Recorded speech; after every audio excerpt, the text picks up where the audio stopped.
Here is our Dillon Xl650. It is solidly mounted to a table. It does not move. It's pretty heavy duty, very thick. It does not move an inch. I can pull as hard as I want, and it barely moves the table. The issue is when the case goes in here and comes up, it will hit the side of this die, which is really a problem when you're trying to reload rifle and you got $1.25 a case coming in contact with a mandrel on the edge of the mandrel and absolutely destroys your lip. Shoves it down. Pretty much destroyed the case.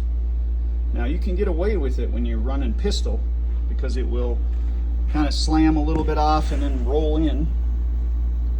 But I have adjusted this. I have taken out the ball bearing so I can move this back and forth ever so slightly any direction I want as I pull the ram up, and it still does not line up. I've loosened, tightened, I've moved this back and forth. I've tried this in and out, which really doesn't seem to matter. It actually, you have to go that way a lot more in order to come in contact to the center here, because it's hitting the lip on this side and then the lip on this side. So it's almost like the whole press, if it was maybe drilled or bored, I'm not sure what you guys do with like CNC or a mill, but because it's not a bronze fitting, you do have a little bit of movement side to side here. Even with that, these super tight, I can still take this thing and wiggle that back and forth, and it doesn't seem to matter. You always have that. It was better to run them just slightly loose, and I mean just, it's not wobbly, but you get a little more movement maybe.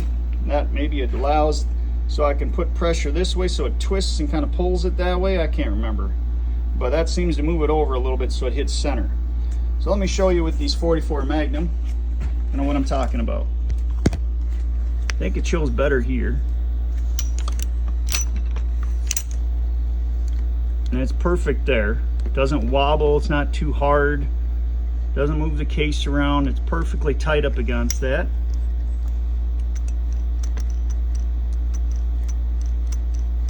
And this is the better it's been. Normally it's real bad, but having it that far over, that will absolutely wreck the rifle cases.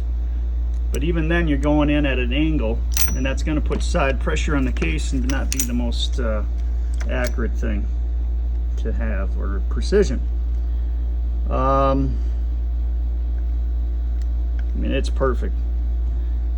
And like I said, even if it went in further that way, which would be better for at least that station, then the other ones wouldn't line up either way. This has the perfect amount here. It says you can tap it. Not too loose, not too tight.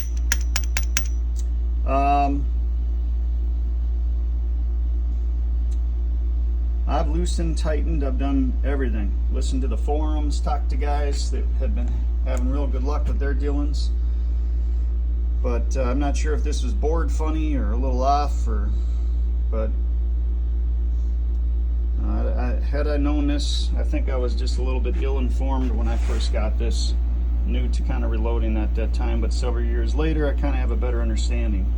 Hell, I thought maybe it was a little dirt or something caused the angle of the case to move. Maybe that was it, but note avail. It was all kind of the same no matter what I did. Clean, dirty, it didn't matter.